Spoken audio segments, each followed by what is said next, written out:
Okay, it's on. Yep, it asked me. Awesome. Welcome, Alia. So glad you could talk with me about the yoga club and just all that it has provided for you, your family, and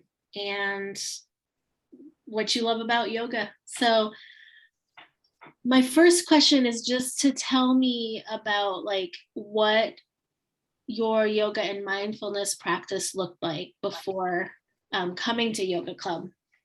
So you can go back as far as you want. Yeah, so growing up, I don't feel like I had much yoga experience or saw anybody doing it, and definitely nobody was breathing or talking about breathing. And so when I went to graduate school, when we went to Antioch, they were doing a little bit of mindfulness, a little bit of stretching kind of stuff in the beginning of classes and between things. And I remember at first being like, what is this? I've always exercised and been healthy, but not been mindful. And so at first, I don't think I really took it too seriously and got much out of it. But I remember going to a shower or an event with my mom, and we had to count how many breaths in a minute. And my mother and I were like twice the amount as everybody else. Like we're just like hyperventilating kind of breathing all day through everything. And I'd never noticed that before. So then when I went back to Antioch, I was like, maybe this is something I should take seriously. Maybe it's not good for my body to be breathing like this all the time. And so I think that kind of opened the door to being more open-minded about it. And then when we moved to this area, there was yoga in the area at a studio that wasn't too far away. And we live in the middle of nowhere. So I jumped on it and I did it for about 2 years. And it was a very, I want to say hard, but it was very active and it was a very serious group of people who'd been doing yoga, it feels like most of their life. And I like a challenge. So I jumped in and I enjoyed it a lot. And I especially found I started to enjoy the breathing portions of it and timing my breath with things and paying attention to my breath and slowing it down. And so that's really how I got started in yoga and breathing and mindfulness. Mm-hmm. And did this, the yoga practice you did, it was like more active yoga, like challenging. I've had experience with like hot yoga classes and it serves its purpose in one way. And then there's just so many kinds of yoga you can practice. But was this before children that you were doing like this amount of yoga work? Yeah. And I think that at that point, I was pretty confident with my body and what I could handle. And I knew my limitations. And so, I could participate in the class and feel okay about it. And the woman's also not somebody that's had kids either. So when I got pregnant, I kept going and they didn't quite know what to do with me at that point because I couldn't do, as I got bigger, I get really big. I couldn't do a lot of the positions. And so I'd find myself kind of off to the side, just doing like downward facing dog and like simple stretches. And then when I came back after having the baby, everything just my body just felt so different. I felt so disconnected from it and couldn't do those kinds of practices anymore. And I got hurt too. Like one of the first classes coming back, and that kind of threw me off. And I think I recognized that I didn't need the hard physical stuff as much as I wanted the breathing and the stretching. And so I dropped that yoga and didn't really find any others in the area. And so I kind of did a little bit at home on my own with some of the stuff, but I kind of just dropped it and got busy with being a mom. Yeah, what you say about knowing your body, like there's a season for a certain type of yoga and there's a season for another type of yoga. And I think just especially if you're in my group of people, like high achievers, like we push ourselves like, well, we used to be able to do that, so I should be able to do that, and I should be able to get there again. But pregnancy, boy, it really changes your body. And nobody talks about just what pregnancy does to your body. I remember my first trimester, my first daughter, I went into sciatic pain like no other, and people are like, first trimester, what's going on with you?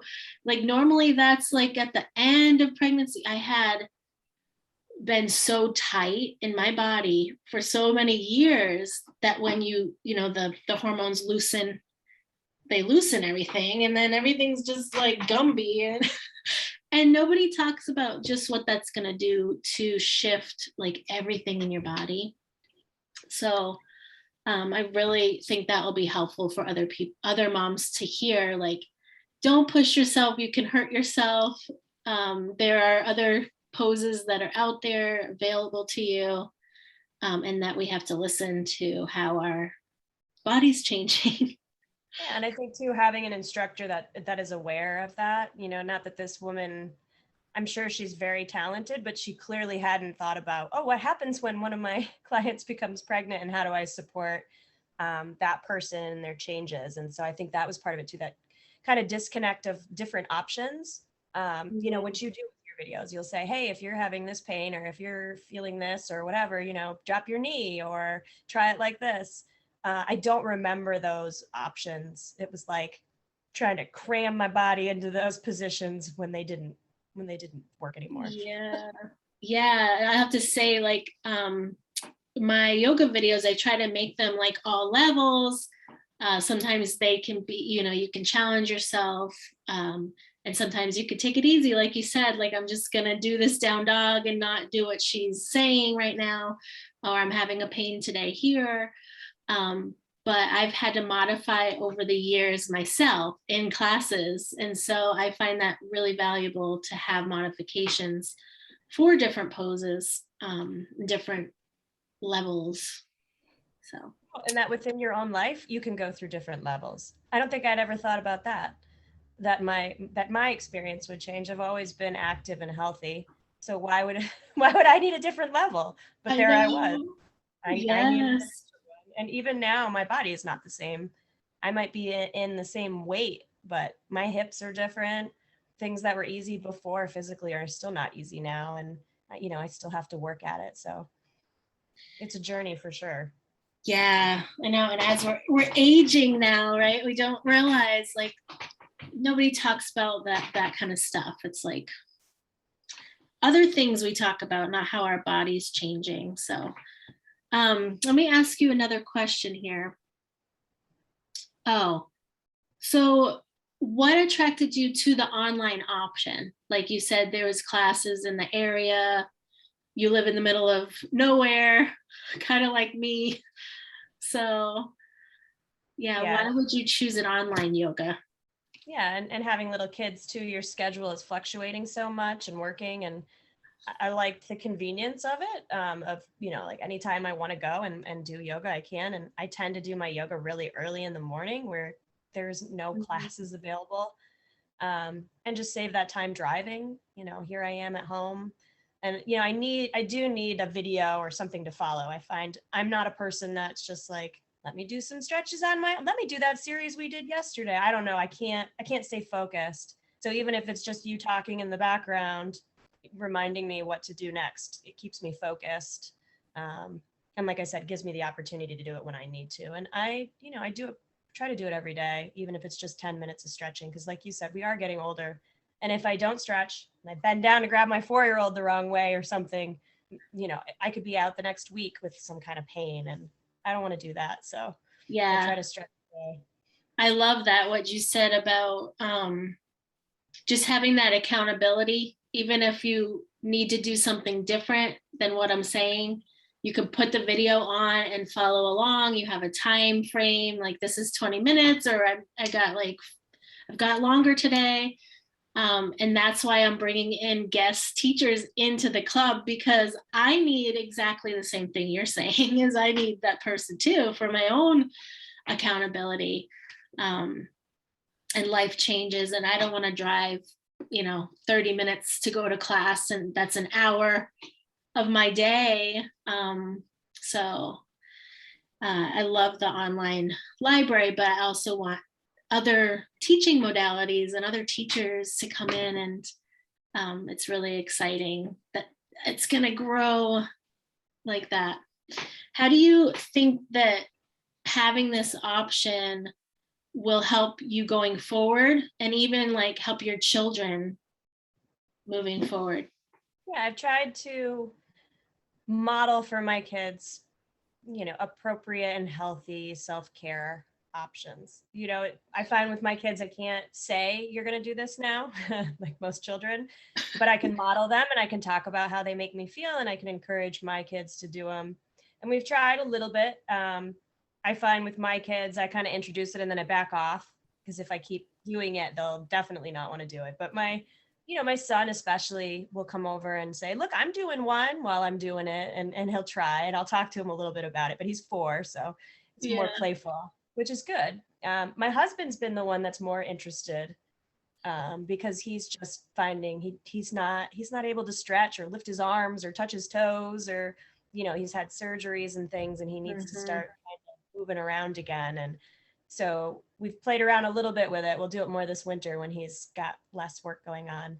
And maybe my kids will see us both doing it and come back to it again. And you never know what you plant with kids. I run into kids and, I did drumming with you 2 years ago, and now I still do drumming. And I go, oh, okay. You don't know what's going to come back later. And so we do yoga with some of the students I work with too, when I have an opportunity. And I know that I sent the videos that you had made with kids to my staff to look at, and they tried it a little bit. They were definitely new to it, but they had some fun with the breaths, I think, with the things that they like lion's breath.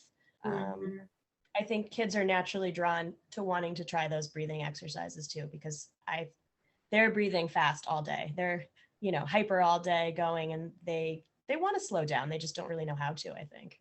Yeah, I found that when I was in teaching. Right now, I'm not in the classroom or going out into the community to do yoga, but when I did, we often don't try it because we're like, oh, they're never going to slow down. They're never going to stop and listen this long.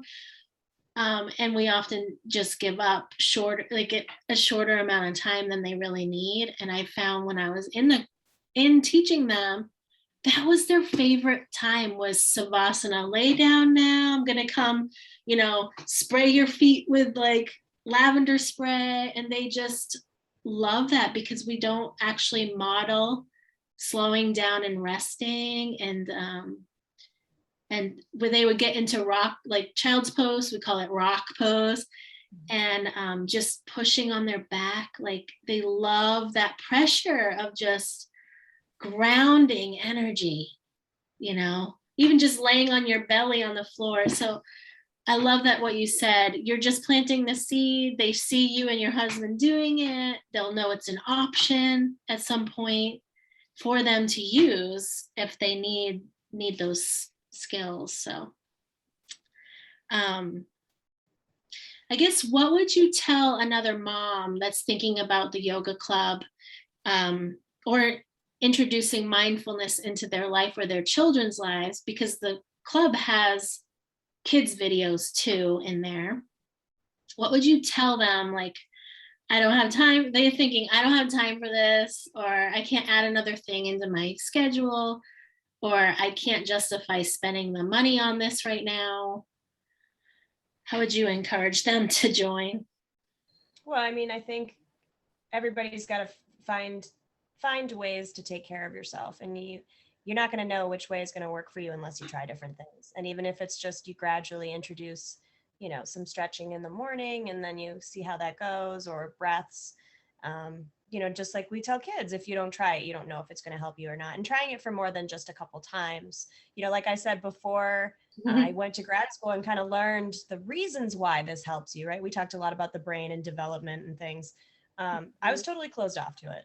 It's like, look at these people sitting around breathing. I don't have time for that, And now looking back, probably would have been a lot calmer when I was younger too, if I had taken it a little bit more seriously. So I think giving yourself the okay to take the time, being okay with it not feeling perfect right away, right? And it's not doing the lion's breath the first time. I'll admit I feel a little funky sticking my tongue out. But reflecting on it afterwards, and did it really make me feel better? And you know, if I did it again, would I feel better? You know, I think as parents and as women, we need to do that. We go too fast. We're running through life. Yeah. Yeah. Teaching yoga with kids has been so much fun because I can act silly and crazy, and with adults, you know, it's just not as, like you said, we feel funny, you know, we feel out of place. And I think something about doing online videos also gives you that opportunity to just try things with no audience, nobody's judging you, you know, you're not in the group class with people. Just give it a try, and like you said, reflect on how it, you know, feels after, and the benefits of it, because everybody says just do some deep breathing, and you're like, okay, like how, when, where, why? Like, it's all you hear is deep breathing helps you with everything, right? And it looks like woo woo, like people sitting around doing this weird breathing thing, but we all breathe and we all need to breathe. And I love that you said, yeah, we go through life kind of hyperventilating or breathing heavily or shallowly, and nobody, a lot of people, our parents' generation especially, never noticed that. They just never focused. There wasn't that awareness that we have now. We have choices now. So I could talk on and on with you, Alia, but I think we've said everything we had to say, unless you have any more, one last thing to say about the yoga club that you don't think you got to say.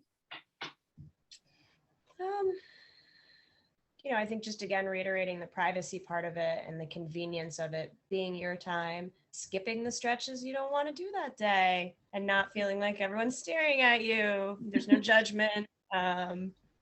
You know, give things a try, do it a couple times and see how you feel. Yeah, that part about not just trying one time, like trying to make a routine of it and see if it fits into your life and where it might fit. Like yours fits early in the morning. That's not for everybody. And yeah, building that awareness piece in our own self-care, because we didn't have an opportunity to do that as children. Like what really feels good to me, not the teacher, not other student, not everybody else. So thanks again, Alia, and I will see you in yoga club. Bye for now. Bye. Thank you.